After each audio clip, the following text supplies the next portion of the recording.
우리 하나님의 말씀 보겠습니다. 하나님의 말씀은 사도행전 14장 8절에서 10절입니다. 사도행전 14장 8절에서 10절. 바이블 타임을 갖고 오신 분들은 오늘 주신 말씀 중에 있습니다. 우리 함께 한 목소리 읽겠습니다. 사도행전 14장 8절에서 10절 시작. 루스드라에 발을 쓰지 못하는 지체 장애인 한 사람이 앉아 있었다. 그는 나면서부터 못 걷는 사람이 되어서 걸어본 적이 없었다. 이 사람이 바울이 말하는 것을 들었다. 바울은 그를 똑바로 바라보고 고침을 받을 만한 믿음이 그에게 있는 것을 알고는 큰 소리로 그의 발로 똑바로 일어서시오 하고 말하였다. 그러자 그는 벌떡 일어나서 걷기 시작하였다. 성경에는 이렇게 고치는 은사, 그러니까 고치는 기적이 참 많이 나오거든요. 우리가 2024년을 기대하는 그 시간을 우리가 갖고 있는데요. 그러니까 준비를 위한 준비의 시간을 갖는 거죠. 12월이 또 있기 때문에. 근데 이 시간 속에서 2024년을 이렇게 조망할 때 여러분 어떤 것을 기대하고 계십니까? 또 어떻게 또 되실 것 같습니까? 제가 어제는 우리가 기대하는 것 중에 좋은 만남들을 제가 말씀드렸습니다. 고넬로 같은 그런 사람, 고넬로 입장에서는 베드로 같은 사람, 이렇게 만남의 축복을 말했고요. 그 오늘은 현실적인 것입니다. 우리가 2023년도 우리가 살면서도 삶의 현장에서 필요한 것들이 있지 않습니까? 그런 것처럼 2024년도에도 삶을 살기 때문에 이 땅 가운데 필요한 것들이 있거든요. 하나님이 그것을 해결해 주실 줄 믿습니다. 아멘. 그래서 오늘 그것을 위해서 기도하고 아멘. 하나님께 나아가는 시간을 가질 건데요. 자, 오늘 이 본문에도 지체장애인 한 사람이 앉아 있다고 했습니다. 발을 쓰지 못하는 이 사람이 나면서부터 걷지 못했던 사람이니까 선천적인 그런 어려움이 있었던 거죠. 그런데 이 사람이 해결을 본 거예요. 예수님 시대에 어떤 기적을 낳고 이렇게 병 고치는 것들이 결코 흔하지 않는 거지 않습니까? 지금도 마찬가지죠. 하지만 지금은 의학이 굉장히 많이 발달돼서 이전보다는 그 확률 면에서 더 많이 고쳐지는 경우가 훨씬 더 많죠. 그럼에도 고쳐진다는 이 자체는 기적이 가깝습니다. 의사가 아무리 의술이 뛰어나도 그 고쳐질 때, 그러니까 그 상대방이 그 아픔에서 해방을 될 때 의사는 당연히 기쁜 거고 그거에 대한 또 대가도 또 받겠죠. 하나님은 지금 우리들에게 2024년도에 대해서 우리가 생각할 때 네가 정말 뭘 원하는지 또 그것이 어떻게 펼쳐질지에 대한 기대와 꿈과 도전을 갖고 싶어 하심을 믿으셨으면 좋겠어요. 그래서 오늘 여러분이 이 지체장애인 한 사람이 가졌던 것처럼 여러분이 뭘 원하시는지를 먼저 찾으셔야 돼요. 무엇이 필요한지도 찾으셔야 됩니다. 우리는 연약한 육신을 갖고 있기 때문에 가장 먼저는 우리 육체적 건강이 필요한 거 아니겠습니까? 우리가 어차피 천국에 가지만 이후에 영원히 죽음도 없고 질병도 없고 정말 행복한 그 삶을 추구하는 그런 곳에 가겠지만 그럼에도 이 땅 가운데서도 그것의 일부를 맛보기를 원하시는 하나님의 뜻입니다. 2024년도에도 우리 모두 주님 뜻 안에서 건강해질 줄 믿습니다. 아멘. 그래서 그걸 놓고 우리가 기도하고 펼쳐가야 됩니다. 유시적 건강이 있다는 것은 또한 우리 사는 것에서의 또 편안함도 말합니다. 어떤 재정적인 축복도 누리는 것이죠. 많은 분들이 제가 설교를 통해서도 여러 번 말씀드렸지만 이 가난한 것에 대해서 뭐 어쩔 수 없는 것일 수 있습니다. 부모 때문에 또는 여러 가지 환경 때문에 어쩔 수 없는 상황에서 가난해질 수 있지만 하나님은 이것을 극복하고 타파시키기 위해서 제도적으로 자본주의라는 민주주의라는 그런 제도를 심어주셨고 또 예수님 그 당시에도 분명 힘들고 어려웠던 그런 사회적 환경이 있었지만 분명 부자로 살고 있던 사람도 있었다는 거죠. 예수님은 부자였기 때문에 천국에 들어가지 못한다고 단 한 번도 말씀하신 적이 없습니다. 부자가 가지는 그런 탐심과 욕구와 그 잘못된 그 마음 때문에 그걸 찢어가고 싶어서 그러신 것이지, 우리가 이 땅 가운데 살면서 편안하게 또 부자로 사는 것은 하나님의 뜻이기도 합니다.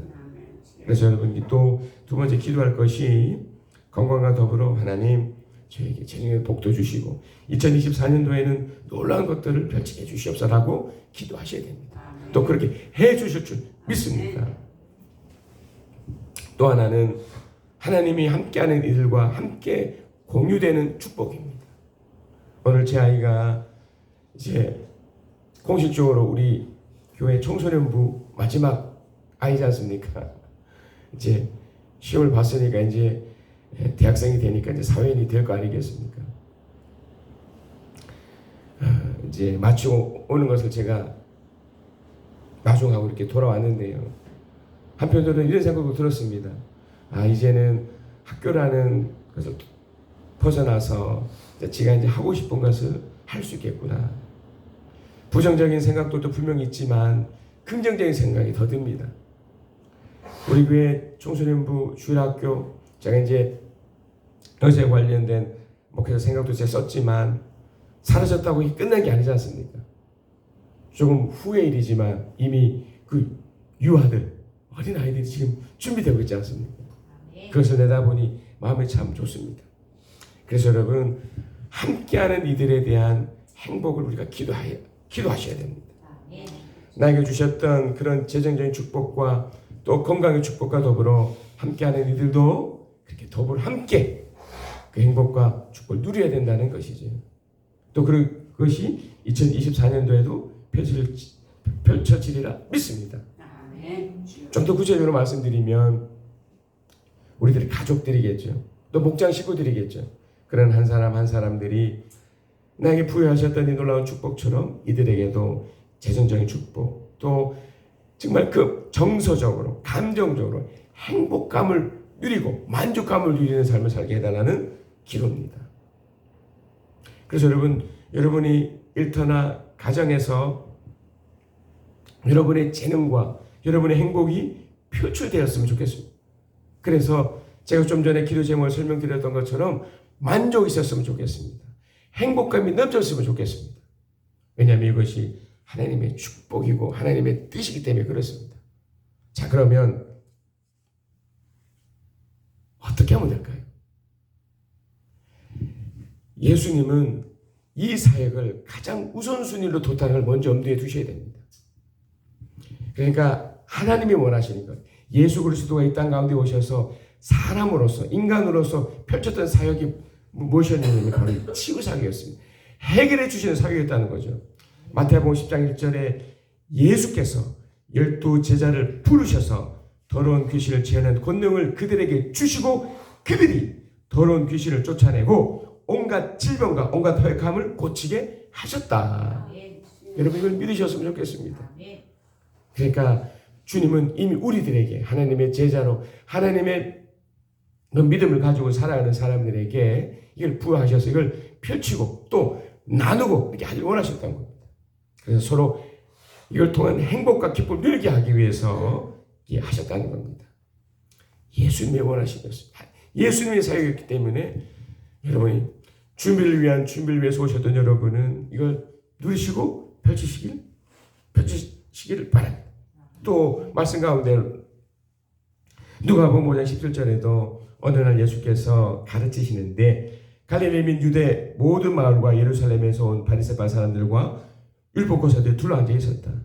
주님이 능력이 함께 하심으로 예수께서는 병을 고치셨다. 그들의 문제를 해결해 줬다는 거예요. 우리에게 질병이 있다면 이것이 그 자체가 어려움이 온 거잖아요. 이것을 그냥 두는 것이 아니라 이걸 해결해 주셨다는 겁니다. 고쳐줬다는 겁니다. 또 누가복음 6장 18절에도 그들은 예수의 말씀도 듣고 또 자기의 병도 고치고자 하여 몰려온 사람들이다. 악한 귀신에게 고통을 당하는 사람들은 고침을 받았다. 영적으로든 육적으로든 모든 면에서 저는 지금 이제 어떻게 이 치유사역을 할 것인가를 설명드리면서 그 전제, 예수가 이 일을 하셨다는 걸 먼저 말씀드리고 있는 겁니다. 여러분 이걸 잘 받아들이셔서 이건 너무나 당연한 거구나. 우리가 행복하고 우리가 만족을 느끼고 이렇게 고침을 받고 이렇게 잘 사는 것은 너무나 당연하고 주님 원하시는 사이라는 것을 확고부동한 믿음으로 딱 붙잡으셔야 된다는 겁니다. 자, 이 부분의 마지막은 이렇습니다. 요한복음 6장 2절에 큰 무리가 예수를 따라갔다. 예수를 따라간 이유가 있어요. 그것은 그들이 예수가 병자들을 고치신 표징을 보았기 때문이다. 내가 만약에 제 어려움에서 고쳐지지 않으면 예수를 믿을 이유가 없습니다. 여러분의 어려움들이 해결되지 않으면 우리가 기도할 이유가 없는 겁니다. 가장 첫 번째는 바로 이것이라는 걸 명심하셔서 해야 되겠습니다. 자, 그러면 구체적으로 어떻게 하면 될까요? 오늘 본문에 그 단서가 있습니다. 놀라운 표현이 하나 있습니다. 자, 오늘 본문 사도행전 14장 8절에서 10절 중에서 9절입니다. 제가 먼저 8절부터 읽으면서 설명을 하겠습니다. 루스드라의 그 지역의 이름입니다. 발을 쓰지 못하는 지체장애인 한 사람이 앉아 있었다. 그러니까 누군가가 앉아 있었던 거죠. 바울이 이 사람을 봅니다. 그는 나무서부터 못 걷는 사람이 되어서 걸어본 적이 없었다. 자, 근데 9절. 이 사람이 바울이 말하는 걸 들었다. 누가 들었습니까?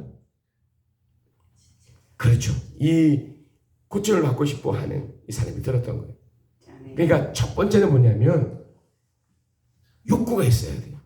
그러니까 이걸 어떻게 이게 가능한, 이게 어떻게 해결되고 어떻게 하는, 그러니까 우리가 기도하려는 욕구가 있는 것처럼 우리가 이걸 해결하고 싶어 하는 그런 간절함이 있으셔야 됩니다. 이게 첫 번째, 어떻게 첫 번째예요. 2024년도에는 이런 간절함이 정말 모아지셨으면 좋겠습니다. 여러분, 제가 지금 몸이 아프지 않습니까? 벌써 일주일이 됐는데 정말 노력합니다. 기도도 하고 모처럼 이런 쉰 목소리가 돼서 정말 기도 많이 하는 목회자로 지금 될 것 같은데, 예, 심지어 서서 있습니다. 하나님께서 뭔가 이런 걸 해결하기 위해서 우리의 간절함을 보고 싶으신 거죠. 이 사람이 바울이 말하는 것을 들었다. 자, 그런데 두 번째는요. 바울은 그를 똑바로 바라보고, 그러니까 두 눈이 마주쳤겠죠. 한쪽은 뭔가 이 사람으로 하여금 뭔가 도움을 받고 싶어 라는 그런 간절함이 있었고, 바울은 그 사람을 똑바로 보면서 그 다음 구절을 함께 읽어볼까요? 그를 똑바로 바라보고 시작. 고침을 받을 만한 믿음이 그에게 있는 것을 알고는, 이겁니다. 간절함과 동시에 두 번째 뭐가 필요하냐면 바로 믿음이 필요해요. 믿음. 고침을 받을 만한 믿음. 이게 필요하다는 겁니다. 이걸 개역 개정에서는 구원받을 만한 믿음이라고까지 표현해버렸어요. 그러니까 이게 구원, 그러니까 해결받을 만한 믿음이라는 거예요. 이건 천국 가는 믿음이 아니에요. 이건 구원받, 그러니까 이 어려움에서, 이것에서 해결받을 믿음. 첫 번째가 뭐라고 그랬습니까? 간절함이 있어야 된다고 그랬죠. 두 번째는 이 믿음이 있어야 된다. 자, 그럼 이 믿음이 뭘까요? 아주 단순합니다. 고치고 싶은, 또 이걸 해결받고 싶어 하는 데는 간절함이 있어야 된다고 그랬잖아요. 이 간절함에 여기에 믿음을 더하는 거죠. 무엇에 대한 믿음일까요? 그것이 해결이 반드시 된다. 그러니까 전제는 그 문제가 해결된다는 믿음이에요. 여러분, 자식 문제가 있습니까? 현실적인 문제가 있습니까? 저도 제 아이를 보면서, 사실 제가 첫 번째 기도 제목은 이 아이가 아침에 눈을 떠서 시험 보러 가는 거였습니다. 이게 제 첫 번째 기도 제목이었어요. 하도 안 일어나가지고 못 갈까봐 진짜 제가 전전긍긍했습니다. 근데 그건 이루어졌습니다. 가서 시험을 받고 뭐 잘 받는지 못 받는지는 두 번째 문제고, 그 간절함의 믿음을, 거기 무슨 믿음입니까? 하나님이 해결할 것에 대한 믿음. 하나님이 제 아이를 책임져 줄 거라는 믿음이에요. 이 문제를 해결해 줄 거라는 믿음이에요. 여러분, 이거는 어떻게 보면 투쟁적인 믿음이에요. 하늘에서 주어진 믿음일 수도 있지만 이것은 어떻게 보면 아주 특별한 경우예요. 거의 대부분은 쟁취하는 거예요. 이렇게 얻는 거예요. 아이가 아파서 예수님께 찾아왔습니다. 제자들에게 보여줬어요. 귀신 들려서 막 죽으려고 하고 너무 힘들어하는 이 아이. 너무 오래전부터 이 아버지 마음이 얼마나 가슴 아팠겠어요. 안 해본 것이 없지 않았겠습니까? 이 소문이 있어서 여기까지 찾아왔는데 이게 못 고치는 거예요. 그러자 이 아버지가 이 아들을 직접 데리고 예수께 찾아온 거예요. 탁 서서 당신의 제자들은 못 고치는데 고쳐달라고 간절함 속에. 그리고 그 이런 표현을 합니다. 나의 믿음 없음을, 나에게 이 믿음 없음을 불쌍히 여겨주셔서, 믿음이 없는 게 아니죠.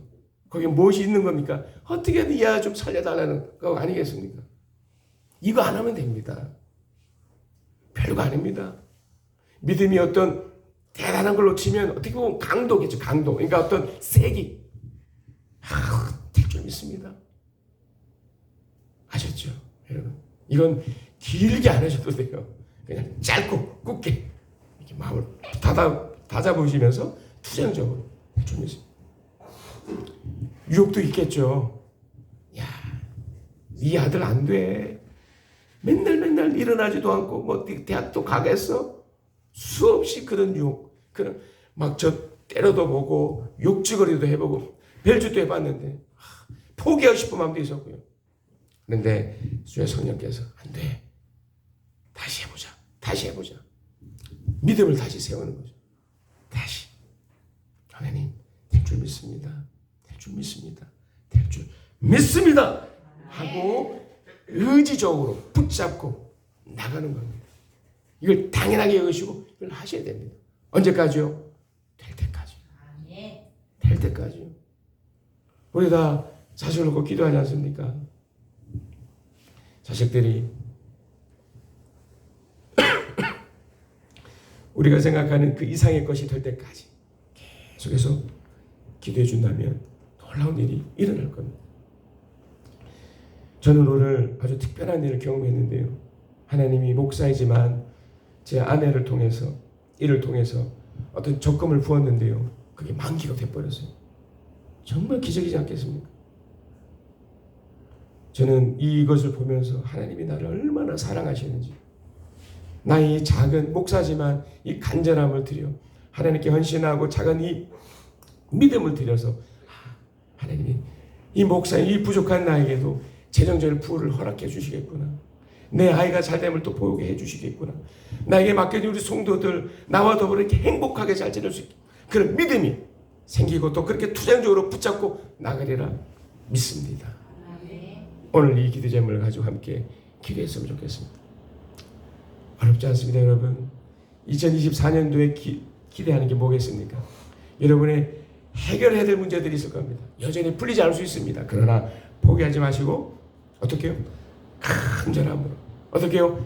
믿음을 가지고 의지적으로 붙잡고 나갈 때 이루어지리라 믿습니다. 자, 함께 기도하는 시간을 갖겠습니다.